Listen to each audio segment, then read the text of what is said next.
Selamat pagi, salam sejahtera. Terima kasih kerana bersama dengan saya di Nazilin Unity Channel. Ini satu pendedahan yang luar biasa tentang rasuah projek RM41 juta. Wah, makin hebat sekarang Malaysia dan SPRM ini. Banyak sudah tangkapan-tangkapan dan sebagainya dibuat berkaitan dengan rasuah. Kalau yang terkini kita digemparkan dengan kes rasuah melibatkan, membabitkan dan mengaitkan Kementerian Dalam Negeri dan juga Hamzah Zainuddin. Kali ini kita pula digemparkan dengan rasuah projek berjumlah RM41 juta.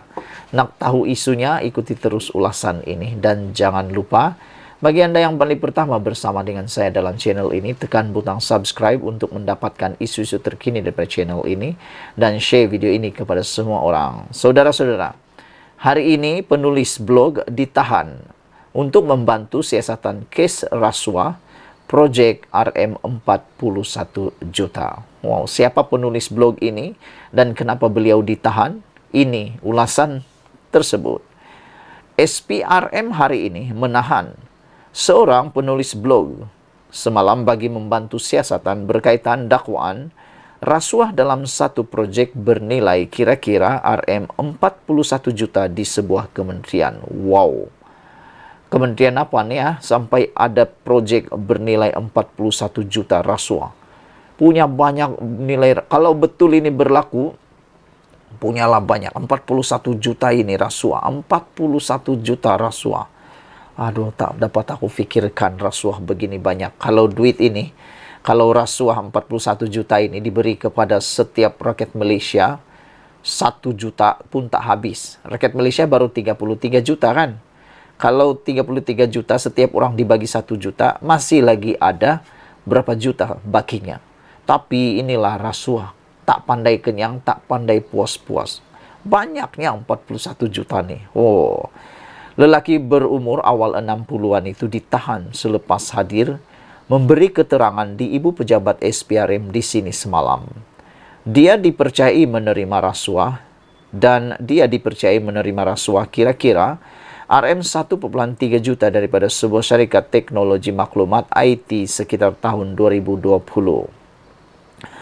Menurut sumber SPRM, ia dipercayai sebagai dorongan kepadanya melobi supaya syarikat berkenan berjaya dalam perolehan kontrak berkaitan. Magistrate Izrza Zulaika Rohanuddin mengeluarkan perintah reman selama 2 hari terhadap penulis blog berkenan setelah SPRM membuat permohonan reman di Mahkamah Magistrate Putrajaya hari ini. Pengarah kanan siasatan SPRM Datuk Seri Hisamuddin Hashim ketika dihubungi mengesahkan penahanan itu dan berkata kes disiasat di bawah Seksyen 16 Akta Suruhanjaya Pencegahan Rasuah SPRM. Saudara-saudara sekalian, ini satu kejutan paling besar untuk kita rakyat Malaysia. Bahawa ini satu kejayaan besar daripada SPRM. Apabila telah pun berjaya menahan seorang penulis blog untuk siasatan kes rasuah projek RM41 juta. Punya banyak. Harap-haraplah Malaysia ini makin hari makin baik dalam indeks rasuah dunia. Kita berharap penyakit rasuah ini segera dihentikan di Malaysia. Sekian dulu, ikuti terus ulasan selepas ini. Selamat pagi, salam sejahtera. Pengakuan Dr. Mahathir Mohamad yang ada kali ini menjadi pertikaian ramai netizen. Yang menyedihkan, ada netizen yang berani menulis, mereka kata Mahathir ni dah mula nyanyuk ke. Mereka bertanya, Mahathir ni dah mula mamai kah, kata mereka. Mahathir ni dah terlalu tua ke dalam politik sehingga mula merepek, kata mereka. Selepas bertikai habis dengan Anwar Ibrahim tentang kekayaan yang telah dikatakan oleh Anwar Ibrahim dan menyaman pula Anwar Ibrahim, hari ini Mahathir tampil pula dengan kenyataan yang paling mengejutkan kita, Itu sebabnya ramai orang kata Mahathir dah mula meroyan ke, kata mereka dah mula merepek, dah mula terlalu tua ke, dan ada juga yang kata dah terlalu nyanyuk ke, kata mereka. Apabila Dr. Mahathir kata, Dr. Mahathir yakin kini ahli DAP pun selesa dengan proklamasi Melayu. Bayangkan apa yang dikatakan oleh Mahathir ini. Dulu dia menghentam berhabis DAP.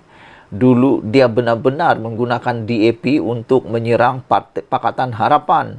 Dulu Mahathir Mohamad tak suka langsung dengan DAP. Tapi kali ini dia mula kata, dia yakin kini ahli DAP pun selesa dengan proklamasi Melayu. Kita tak tahulah sejauh mana kebenaran apa yang dikatakan oleh Mahathir Mohamad ini. Adakah ini hanya andaian beliau atau ada kajian yang lebih terperinci? Bagaimana tiba-tiba ahli DAP selesa dengan proklamasi Melayu? Kita pun tak tahu.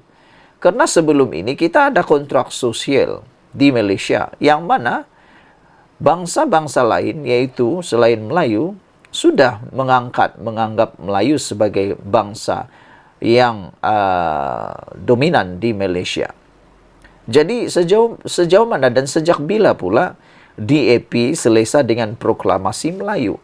Perlukah lagi ada proklamasi Melayu yang diperjuangkan oleh Mahathir ini seperti yang pernah dikatakan oleh Mahathir Anwar Ibrahim dan juga Zahid Hamidi?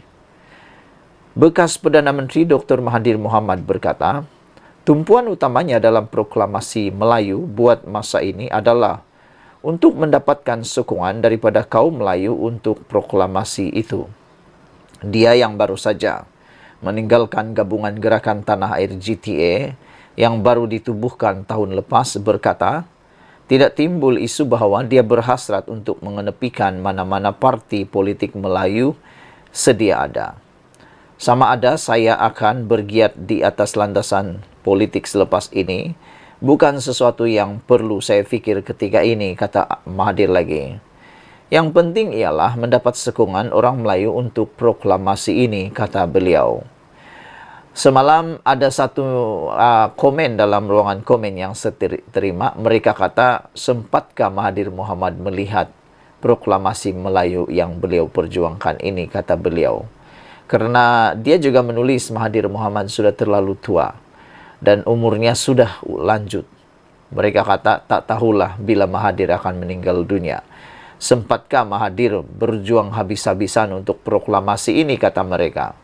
Dan mereka mempersoalkan, kalau Tun Mahathir Mohamad meninggal dunia hari ini, kata mereka, mereka bertanya, siapa yang akan meneruskan proklamasi Melayu ini? Ada lagikah yang akan berjuang atau adakah ianya akan mati begitu sahaja? Mati ikut meninggalnya Mahathir Mohamad. Kerana kita lihat yang bermati-matian berjuang untuk proklamasi ini, tidak lain tidak bukan hanya seorang, yaitu Mahathir Mohamad yang telah pun tua dan lanjut usia. Yang lain ikut saja tanda tangan. Siapa yang akan menggantikan Mahathir selepas ketiadaan beliau? Adakah Faisal Azzumu? Adakah Hadi Awang? Kalau Hadi Awang, saya rasa sama juga ceritanya.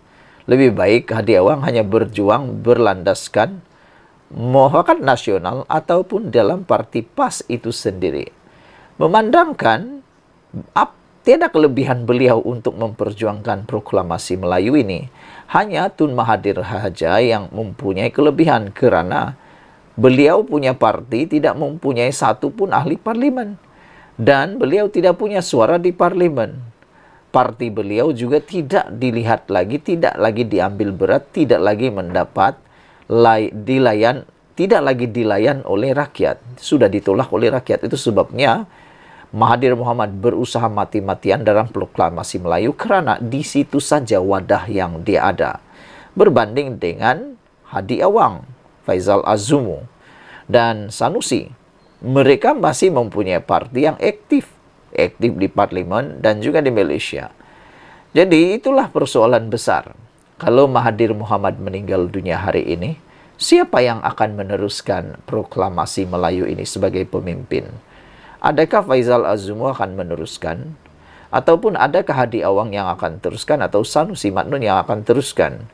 Karena saya pikir kalau nama-nama ini yang teruskan, tidak ada bezanya mereka berjuang di parti mereka sendiri. Jadi kata Mahathir, jadi tidak timbul saya menepikan mana-mana parti politik, kata beliau lagi. Dia berpendapat sekiranya dia bergerak di atas landasan parti politik, akan terdapat kaum Melayu daripada parti politik yang lain tidak begitu selesa untuk menyokong proklamasi tersebut, kata beliau. Proklamasi ini bertujuan menyatu orang Melayu melangkaui garis politik. Ini bermakna orang Melayu yang juga ahli UMNO, PKR dan Amanah, serta juga segelintir yang ada di dalam DAP jika berkongsi kesedaran yang timbul oleh proklamasi ini, akan turut menandatanganinya, kata Mahathir lagi. Saya rasa inilah yang netizen dan penganalisis politik, pengkritik politik katakan Mahathir dah mulanya nyok. Kerana mereka kata tidak mungkin ahli daripada PKR, Amanah dan DAP akan menandatangani proklamasi tersebut. Kerana mereka tahu perjuangan proklamasi Melayu yang diperjuangkan Mahathir ini, kalaupun memperjuangkan orang Melayu, tetapi ianya lebih digunakan oleh Mahathir untuk wadah perjuangan beliau semata-mata. Bukan kerana hanya sekadar perjuangan Melayu. Tetapi Mahathir sudah tidak ada lagi kapal, tidak ada lagi tempat beliau untuk, ialah kapal beliau untuk berjuang dalam politik. Hanya satu yang dia boleh buat, proklamasi Melayu. Jadi, hampir mustahil PKR, Amanah dan ahli DAP akan menandatangani proklamasi itu. Apabila orang Melayu dapat bersatu dan bersetuju dengan kesedaran yang timbul oleh proklamasi ini, kata Mahathir, maka ia akan menjadi tanggungjawab setiap parti yang berlandas perjuangan Melayu. Bekas ahli Parlimen Langkawi itu turut menjemput orang ramai untuk menyokong dan menandatangani proklamasi tersebut melalui pautan yang mengandungi 12 perkara yang melibatkan pembelaan kaum Melayu, kata beliau lagi. Sekian dulu untuk kali ini. Jangan lupa tinggalkan komen Anda, sila tekan butang subscribe. Kita jumpa lagi. Bye-bye.